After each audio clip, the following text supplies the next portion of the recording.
guys, welcome back to my channel. Today's video is another Lehigh video because recently I've been getting some DMs with questions about Lehigh, and I already responded to those DMs, but I thought I would just make a video because a lot of them had very similar questions. There's basically 6 big categories that we will be talking about. I won't really be going into specific questions, but these are really common areas where a lot of people have questions about. So I'll do my best to give you guys an overview of each category. And again, these are just my experiences. I cannot speak for anyone else. And just because I say something does not mean all of Lehigh is that way or everyone at Lehigh experienced it that way. Make sure to give this video a big thumbs up and subscribe if you haven't already, and let's get into this video. So the first big topic that we will be talking about is financial aid. Obviously, college is very expensive, especially private institutions such as Lehigh, and I know financial aid is probably at the top of almost everybody's concerns. Financial aid is a little bit trickier to talk about because it is extremely personal. Lehigh's financial aid is need-based. Freshman year, I received a decent amount of aid, including grants and stuff, which is basically free money that you don't have to pay back. But after that, I basically got a lot less. They obviously want you to come freshman year, so they kind of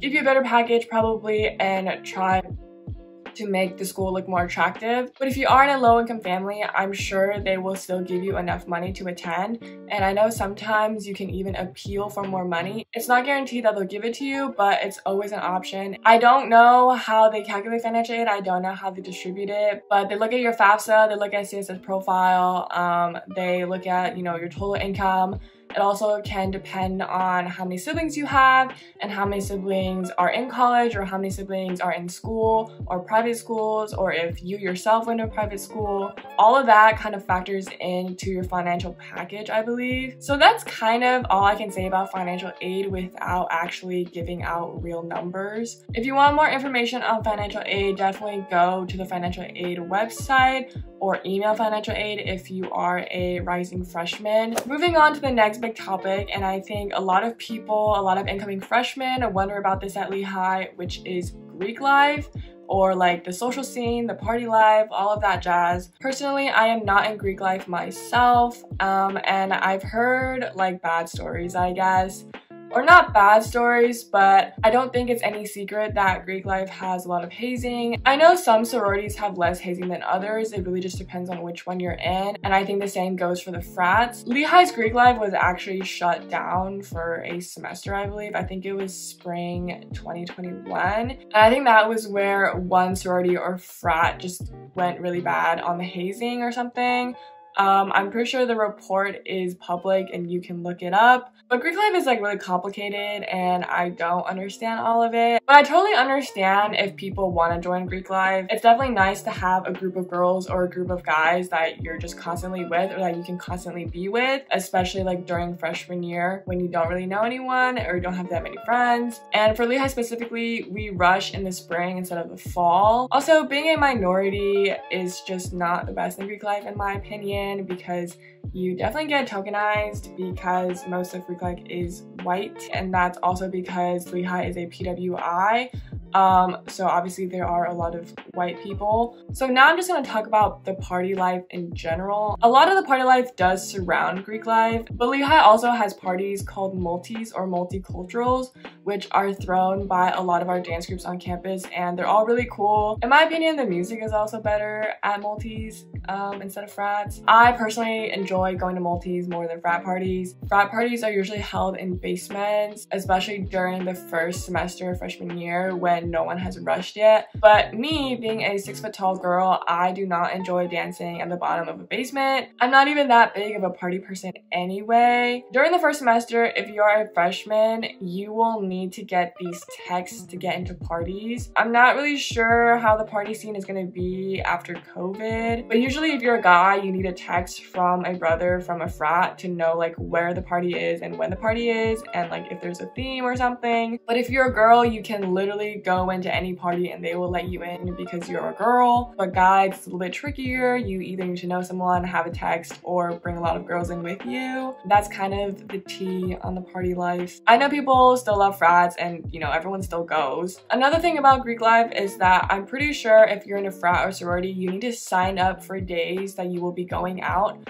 because they need a certain number of girls and guys that are at parties like every night. So I could never do that regardless of any other aspect of Greek life. I just could never party that much. And a lot of people ask me, oh, is it hard to find people who aren't into drinking at Lehigh or who aren't into partying? And I do think you can. I feel like partying is mostly just a freshman thing and like freshman sophomore thing, because I feel like when you're an upperclassman, you're not really that into partying anymore. You probably just throw kickbacks at your apartment or your house, because at that point you're fully into college and you're about to graduate. So it's not like a freshman like coming out of high school where you're all about the partying because you probably didn't party in high school or whatever. But you can definitely find people who don't drink and party at Lehigh. We have these things called Lehigh After Dark, which are events late at night that don't require drinking. Honestly, a lot of people show up to those. It's definitely not impossible to find people who don't drink, and I'm really lucky to find a group of friends who they do party, but they don't pressure me to party because they know I don't really enjoy it that much. And it's not like my friends go out party like every single day, because there are those kind of people. That is everything I have to say on the party life. Moving on, some people ask me how rigorous our courses are. In my opinion, being a STEM major, our courses are pretty rigorous.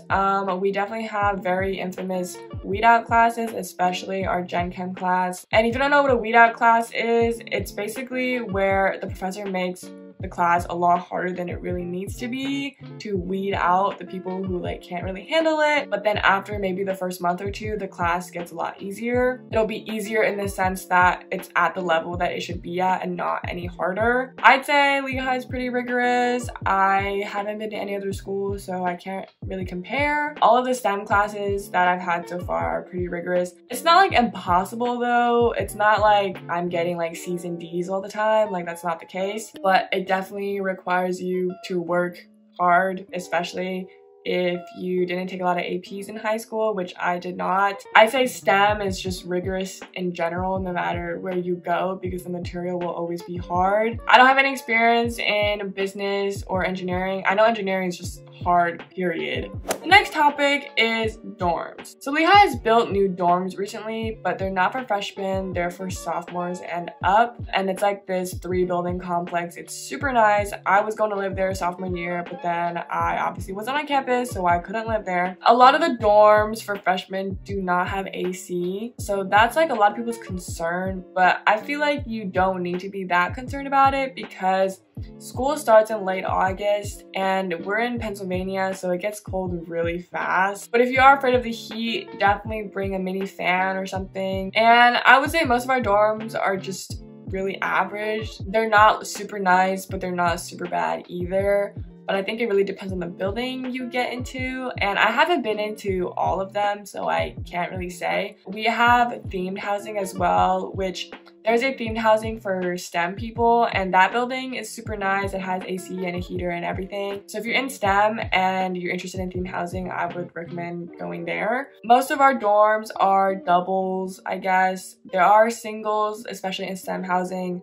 and there are a few triples as well. If you're lucky, sometimes they'll make a triple into a double, but then also sometimes they'll make a double into a triple, and that really sucks. Also, I get some questions about people who are coming to Lehigh from out of state, especially like far away. So I'm on the West Coast, which is the furthest you could get from Lehigh basically, besides international students. I brought all my stuff in, I think 4 luggages, 4 suitcases, and I just bought the rest of it there. So I packed all my clothes, all my shoes, all of my personal belongings, like things I really wanted to bring. And then for big stuff such as mattress toppers, bedding, pillows, storage, I bought all those when I got to Lehigh. I flew to Pennsylvania a few days before my move-in so that I could buy all my stuff, especially stuff for like your bed. I would recommend getting it when you get there if you're coming from out of state, because there's no point in buying it in your home state and hauling it to Pennsylvania. If you're flying, you're just gonna have to check a bunch of luggages basically, or you can ship stuff. I know some people do that too, but personally I fit all of my stuff in 4 suitcases, so that was good enough for me. and also shipping stuff is really expensive, especially if it's a really big package. That's kind of the situation on the dorms and moving in and all that stuff. The next topic is the dining hall. So people ask me, is the dining hall food good? And my answer is no. College dining food is probably not good across the board. I'm sure there's like really fancy ones out there at certain schools, and a meal plan is such a big ripoff. I know you have to get one freshman year, but just know that it's such a big ripoff, and when you don't need to buy one anymore, you should not be buying one, or at least buy like the smallest one. Even if you paid for everything in cash, it would still be less than using a meal plan. A good day at the dining hall would be like mac and cheese, you know? Or sometimes we have like taco nights, or we have like themed dinners and stuff. There's always this debate at Lehigh about which dining hall is better. So we have one called Rathbone, which is the main dining hall, and that's where a lot of the athletes go as well. And then we have another one called Lower Court. Personally, I think Rathbone is better because I feel like it has